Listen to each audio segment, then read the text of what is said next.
이 시간에는 복음주의에 대해서 다루도록 하겠습니다.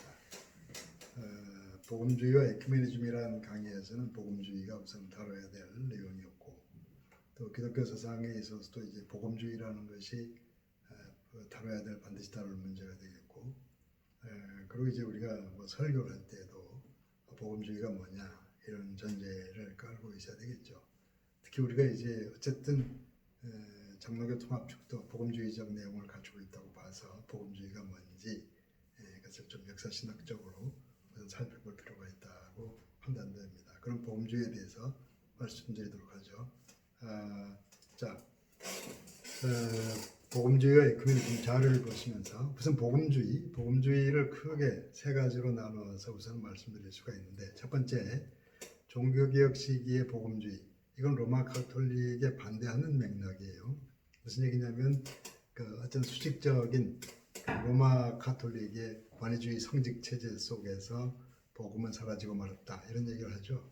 그래서 이제 종교개혁은 초대교회의 사도바울적인 구원의 복음을 회복해낸다, 이런 식으로 얘기할 때 종교개혁 시기의 복음주의라고 한다면은 로마 가톨릭 교회에 반대하는 그런 맥락에서 복음주의가 우선 복음주의고, 두 번째, 18, 19세기 부흥운동.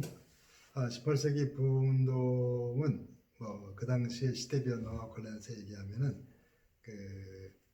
경직된 정통주의, 그러니까 여러 교파가 다투는 가운데 복음의 역동성보다는 교리적인 자기 교파적 절대성 주장, 이런 것들과 관련해서 경직된 이런 종교 전쟁까지도 가능한 거기에서 복음을 살려내려는 그런 측면에서의 복음주의, 이런 게 있고, 다음에 3번에 가서 20세기 근본주의에 관련해서는 뭐냐면은 20세기 들어오면서 시대가 복잡해지죠. 1차 대전, 2차 대전, 그리고 어떤 기독교 세계에서 내보이지 말아야 될 여러 가지 비참하고 불행한 모습들이 나타나죠. 전쟁을 비롯해서. 그래서 그런 세상적 관계에서 기독교의 부끄러운 모습들, 또 이제 때에 따라서는 사회 참여의 과격한 참여에 대해서 복음을 어떻게 우리가 간직하고 복음의 정체성을 유지하느냐, 이런 측면에서의 그런 복음주의.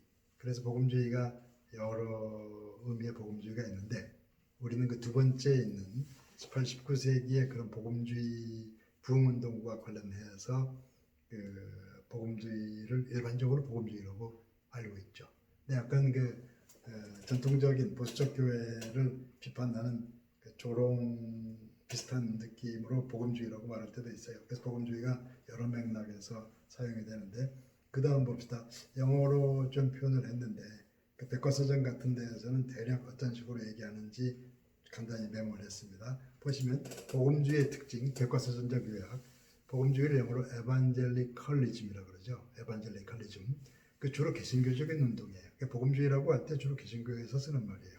1번, 그러니까 1, 2, 3에서 개신교의 복음주의의 큰 특징, 시대를 아우르는 특징, 보면은 The Bible, 대문자 바이블이죠.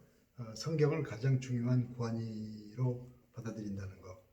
로마 가톨릭 같은 경우는 성경을 그렇게 크게 절대적인 권위를 부여하지는 않아요. 그에 비할 때 우리는 좀 때로는 지나치다고 하기도 하지만 이 복음주의 계통은 성경을 가장 중요한 권위로 삼죠.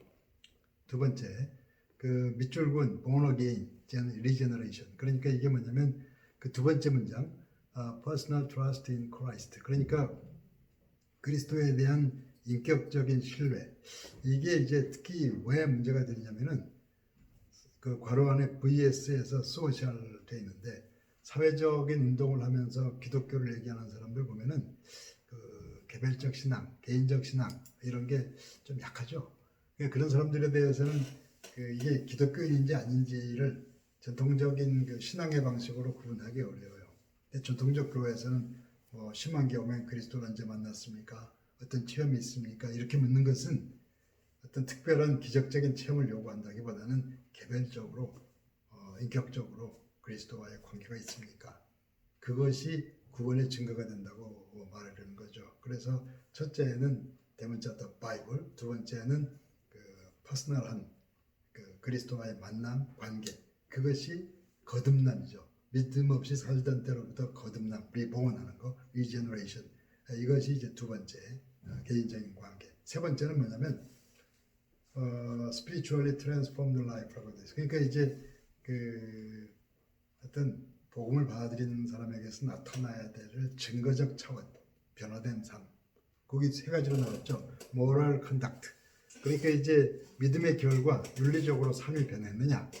물론 삶이 변한 moral conduct가 그 결과로서 공로로 보려는 게 아니고, 원인으로 보려는 게 아니고, 그 믿음 생활한 결과, 열매로 드러나느냐. 열매가 없으면 원인도 없는 거기 때문에. 자, personal devotion. 그래서 개별적으로 신앙에 매진하는 게 있느냐, 헌신하는 게 있느냐, 성경도 읽고, prayer, 기도도 하느냐. 그 다음에 zeal for evangelism and mission. 복음전도, 뭐 복음도 전하려고 하고 선교도 하려고 하느냐. 그러니까 뭐냐면 그 개인의 삶에 드러나는 영적인 변화 같은 걸 요구하는 거예요. 그래서 지금 영어로 된 것 중에 그 복음주의의 일반적인 세 가지 특징, The Bible을 중요한 그 권위 근거로 삼느냐. 두 번째, 그리스도와의 personal trust가 있느냐. 그 개별적 관계. 그래서 born again 했느냐. 그리고 그 다음에 실제로 transform, 삶의 변화가 있는가. 그것이 복음 전도가 가장 중요하겠죠. moral conduct도 중요하겠지만, 그래서 이 크게 세 가지가 공통적이에요. 많은 사람들이 이런저런 얘기를 하지만 그게 공통적인데, 그 중에 이제 그 다음에 디모시 스미스라는 여기 한 신학자는 복음주의의 중요한 것에 대해서 1, 2, 3으로 나눠서 성경, 중생, 복음전도 이렇게 나눴어요. 이것은 위에 말씀드린 그거 거의 같죠. 성경 같고 중생 같고 복음전도, 트랜스포임드 라이프로서 복음전도, 이것은 위의 내용하고 거의 똑같아요. 그래서 성경은 복음주의의 권위라 그랬죠. 다음에 중생은 복음주의 상표다. 그 중생이 없으면 복음주의가 아니라고 볼 수 있고, 복음전도는 복음주의 사명이다. 그래서 복음주의자가 됐으면은 그건 전도의 사명을 받은 거다. 이런 식으로 해서 그 복음주의 내용에서 이렇게 결론을 짓죠. 근데 존 스턴트의 책에서 복음주의에 대해서 1번 하나님의 계시, 2번 그리스도의 십자가, 3번 성령의 사역, 이게 뭐 다 맞는 얘기인데 존 스턴트는 다분히 삼위일체적인 표현을 하려고 했다고 생각이 돼요. 그러니까 이제 그 하나님의 계시가 성경에 드러나고 그리스도의 십자가가 나와의 어떤 그 born again 하는 데에 그 퍼스널 트러스트와 관련이 되고, 실제 삶의 증거가 나타나는 건 성령의 사역이고, 다 맞는 얘기인데 다분히 삼위일체적으로 정리했다고 보여져요. 자, 그 다음에 우리에게 일반적으로 알려진 복음주의라는 흐름은 주로 앵글로 아메리칸, 영미권이에요. 그 유럽 대륙보다는 영국, 미국 쪽에 그쪽 기독교와 많이 관련돼 있어요. 그런데 오리진, 근데 이제 그 근원은 유러피언 프로테스탄트, 그러니까 종교개혁은 먼저 독일이나 스위스 쪽이기 때문에 거기에 뿌리를 뒀지만, 실제 우리가 주로 복음주의라고 말하는 그 개념은 주로 영미권에 해당된다. 영국이나 미국. 자, 그 밑에 봅시다. The Central Evangelical Doctrines. 그러니까 그 복음주의에서 센트럴한, 그러니까 그 복음주의의 중심되는 교리는 뭐냐? 역시 마찬가지예요. The sole authority of the Bible. 그러니까 그 성경의 권위를 강조하는 건 마찬가지고, 두 번째도 necessity of personal trust in Christ. 그래서 그리스도에 대한 인격적인 신뢰. 그러니까 그리스도와의 인격적 신뢰를 한 사람은 윤리적인 변화가 나타날 수밖에 없고 복음전도를 할 수밖에 없죠. 크게 얘기하면은 성경을 강조한다는 것은 성경 외에 진리의 근거로서 뭐 교황의 뭐라든가 무슨 권위라든가 행동이라든가 이런 걸 다, 이것이 아니고 더 바이블을 근거로서 강조하고, 그 다음에 실제 신앙의 내용은 뭐냐? 그리스도와의 퍼스널한 관계다. 이 얘기를 강조하는 게 복음주의의 큰 권력이 되겠고, 그 다음에 이제 와서 그 중생이라든가 복음전도라든가 뭐 이런 걸 강조하는 게 복음주의의 특징들인데, 자, 그 다음 조금 더 가보죠. 10세기 퓨리터니즘, 청교도죠. 청교도는 개혁 정통주의와 관련이 되어 있는데, 이런 개신교적인 복음주의적 특징을 브리티시 프로테스탄트 흐름에 각인시키게 돼요. 그러니까 브리티시 영미권 흐름에, 그래서 그들이 이제 메이플라워를 타고 미국으로 간다든가 이런 흐름 속에 가서 주로 북미 쪽에, 주로 미국 중심으로 해서 움직인 게 우리가 일반적으로 이해하고 있는 복음주의예요. 그래서 밑에 보면 이런 앵글로 아메리칸 에반젤리컬 복음주의가 자 거기 보면은 계몽주의를 극복하는 부흥운동 차원에서 18세기에 조나단 에드워즈, 조 휘필드, 존 웨슬리. 웨슬리는 유럽에서 했지만 에드워즈, 휘필드 다 미국 쪽이죠. 이번 19세기 전반 찰스 핀, 윌리엄 포스에 의해서 복음주의 확장, 이것도 미국 쪽이고, 다음에 스펄전, 드와이트 무디, 전부 이게 지배적이 된 것도 미국 쪽이고, 4번에 20세기 전반 근본주의와 에큐메니컬 운동과 오순절 운동으로 분열됐다. 그래서 이제 20세기 전반에 가면 어떻게 되냐면 근본주의는 아주 그러니까 요즘 말로 표현하면은 우파에서 구구적인 거하고 에큐메니컬 운동은 다소 좌파적으로 보였겠죠. 또는 오순절 체험적인 이런 것들로 말미암아 복음주의권이 좀 분열이 돼요. 그 다음에 20세기 후반 빌리 그레이엄과 존 스토어트에 의해서 세계적으로 회복되었다. 이것이 대략 미국에서의 복음주의 흐름을 보는 건데, 자, 그 다음 페이지로 가봅시다.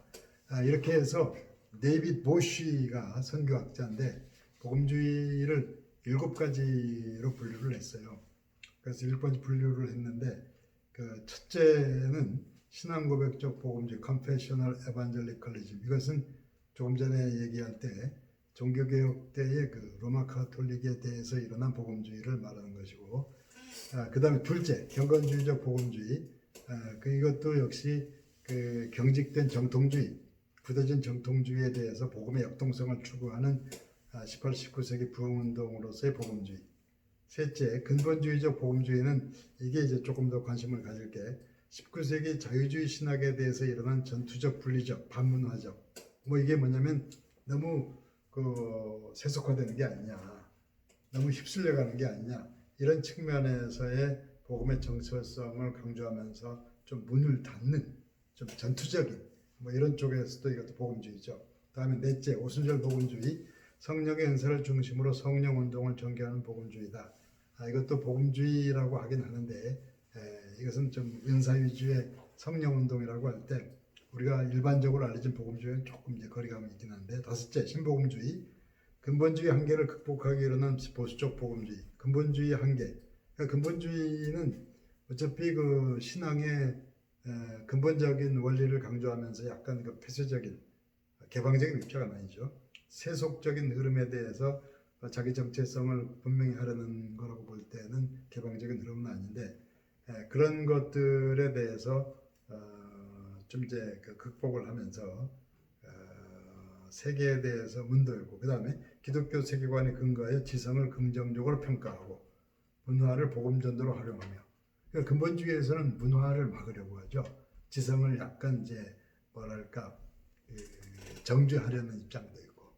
근데 신복음주의, 네오 에반젤리컬리즘은 그것을 문을 좀 여는 입장이고, 그래서 일반적으로 우리가 알고 있는, 우리가 생각하고 있는 일반적인 복음주의, 긍정적인 복음주의, 이것은 신복음주의를 보통 가리켜요. 여섯째, 에큐메니컬 복음주의, 복음주의 원칙에 충실하면서도 교회 일치를 추구하는 에큐메니컬 운동에 참여한다. 에큐메니컬 운동에 참여하면서 복음주의라고 할 때는 그 정도 되면은 별 구분이 없는 셈이에요. 다음에 급진적 복음주의는 이것은 전통적인 입장에서 복음주의라기보다는 우리도 복음이다, 이런 측면에서 그냥 받아들이면 좋을 것 같아요. 일반적인 의미에서 복음주의를 이해하면 20세기 초반 근본주의를 극복한 빌리 그레이엄과 존 스타트를 중심으로 신복음주의를 가리킨다.